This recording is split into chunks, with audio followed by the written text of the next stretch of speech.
Hey everyone, welcome to another episode of Bearish or Bullish. On this series, we give our guests 15 seconds to answer whether they are bearish or bullish on a particular topic and why. TJ, are you ready to hop in? I'm ready. Let's go. Beautiful. Let's start. Bearish or bullish? Copying my clap. Tekashi69.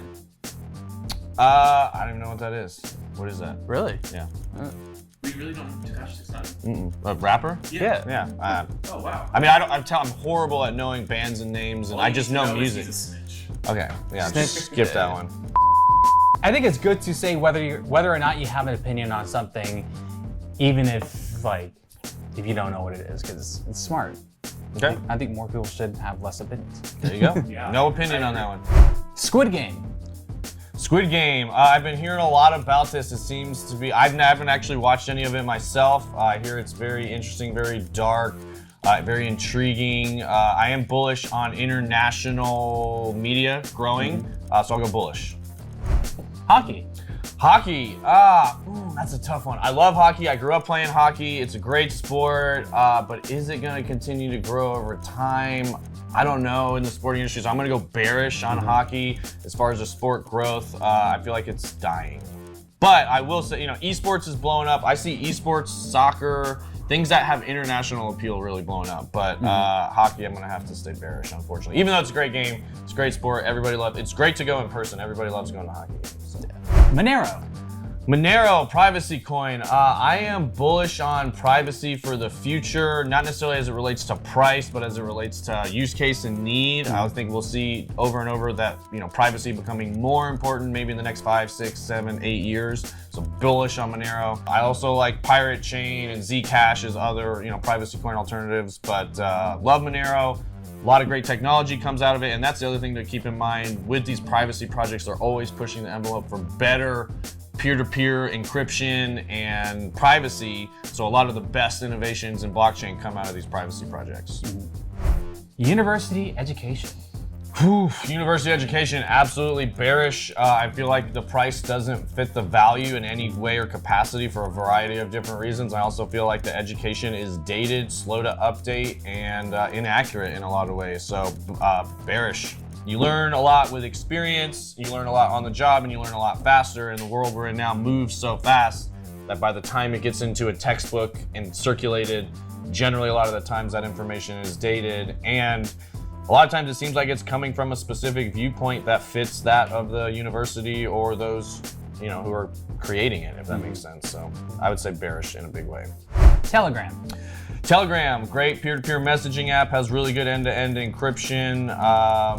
Very popular within crypto and within a lot of people that have been deplatformed. Don't necessarily love the channel feature. I'm in way too many chats, so bullish on Telegram, bullish on peer-to-peer communication. Minimalism, very bullish on this. Something I learned a lot about in 2020. You don't realize how much brain space and energy owning items is. It's not a passive thing, so the more you own, the more activity that takes from your brain. Very bullish on less is more. What kind of turned you on to minimalism? I was getting ready to move and kind of condensing things either way, getting rid of a lot of stuff. I can't remember who told me. There's a book called Everything That Remains, an excellent book written by two guys who were kind of exploring minimalism and their journey on minimalism and why it was important to them. I learned a lot from that book. Just basically with the concept of, if something doesn't provide value to your life, just having it does have some type of cost, so why not get rid of it? And when you start reducing the things you own, you realize there's a lot of things that you have, that you store, that you clean, that you move, that you never really end up actually using, never really get any value out of. So I condensed a lot of things down, and it leaves space to grow into new things. And I can think a lot better. Part of it's just me, psychologically. If there's a bunch of stuff around, I feel cluttered and clouded. I can't think as clearly. If it's night, clean surfaces are really important to me, not piles everywhere like this room right now. Yeah. I can't think straight with that kind of stuff.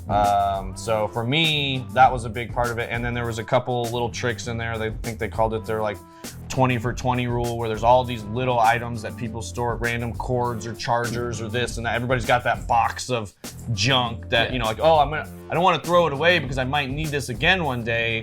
But generally with a lot of those items, they say you'll realize you can replace it within 20 minutes or less for $20 or less.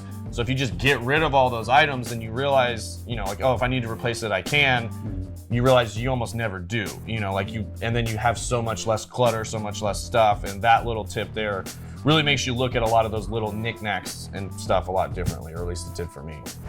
Moon cycles as a Bitcoin indicator. Moon cycles, like the 4-year cycle? Like moon cycles got it. Like what Marin does. Yeah, the cycle of the stars and the retrograde and Mercury and all that stuff. Yeah. I am getting more bullish on that by the day. She's very accurate. So bullish on the moon, I will say, and the moon cycles. So I've got to learn a lot more about it. I don't really know much about it, but it's very interesting and fun to watch. I was joking about that the other day. We got all these guys on all these charts pulling all these numbers, doing all this math. And she's over there just like, well, hey guys, just go look at the moon. And and it seems to be working pretty well for her. So I think it's awesome. She's great.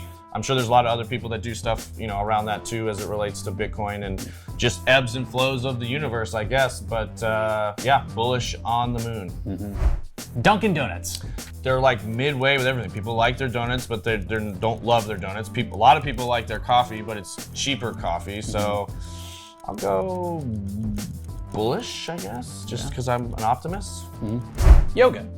Yoga. I've never done it, but I want to. I'm bullish on yoga. I'm extremely inflexible, and I need to get in better shape as far as that. Mobility is really important. Having flexible muscles is very important. It's another way to build strength, keep yourself from getting injured. So bullish on yoga, bullish on stretching and exercise and health in general. So yeah, very bullish. It's definitely well worth it. If you want a good YouTuber, Sarah Beth Yoga. Yeah, I think that's the one I looked up. I think. There's a few of them. Yeah, there's a few. Tony Hawk. Tony Hawk, he's a legend. First guy to hit the 900, still very, very relevant. Big Bitcoin guy. He was at Bitcoin 2020. Super cool, or was it Bitcoin 2021? I guess it was. Yeah. Bullish on him. He seems cutting edge, stays on top of the things, trends and things like that. So bullish on Tony Hawk for sure. And just cool seeing somebody stay relevant and cool and on the cutting edge for their whole career. So it just seems like a genuinely nice person. So that always wins a lot of points for me. Iceland. I've never been to Iceland. I will go to Iceland at some point. Don't really have a giant opinion on Iceland, or don't really know much of what they're known for. So I'll go bullish just for the heck of it, but no strong opinions, I guess. Have you seen any pictures of Iceland though? Yeah, Iceland's beautiful. Yeah, it's like the gorgeous scenery. I mean, my main memory of Iceland is from Mighty Ducks 2. And they had to play the team from Iceland, and they were really mean, and the coach was really intense. But they beat him in the end, So watch out. I always remember the scene where the coach goes, "The goalie!" when Goldberg's coming out to knuckle puck it. So yeah, that's my main thought of Iceland is their big mean hockey team. Next up, we have the beautiful, the reliable, the trustworthy Comcast. Ugh, worst customer service ever. Put them right up there with AT&T. Very limited options here in the Atlanta area. You basically get AT&T or Comcast for internet. It's kind of a monopoly in some regards. So they're doing great as a company. They've kind of got a monopoly as far as some things are concerned, but bearish on them as a company, as a brand, but they're probably not going anywhere. Social Security. Great Ponzi. Works for the early ones that invested. Not going to be great for me. So bearish, won't stick around long. The math doesn't work. Everybody knows this. But they're going to perpetuate the Ponzi just like they do with the rest of our economy. Bearish. Last one, Jack Mallers. Jack Mallers, very bullish. Young guy, one of the brightest developers in the Bitcoin space. Does a lot of amazing work on the Lightning Network. Great app, Strike. Doing some incredible things to spread Bitcoin adoption and use around the world. Like I said, bright, young, has a long career ahead of him. Extremely bullish. Love Jack Mallers. So what did you think of TJ's answers? Are you bearish or bullish on them? Or are you bullish or bearish on them? Yeah, are you bullish or bearish on TJ? Let us know. And if you say bearish, I'm coming for you. We read the comments. Yeah, I do especially. I reply to all your comments, usually, sometimes.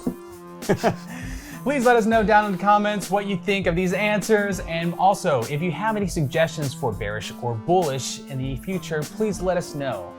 But that's all we have for today. Thank you so much for watching, and have a beautiful weekend. That's right. We're out.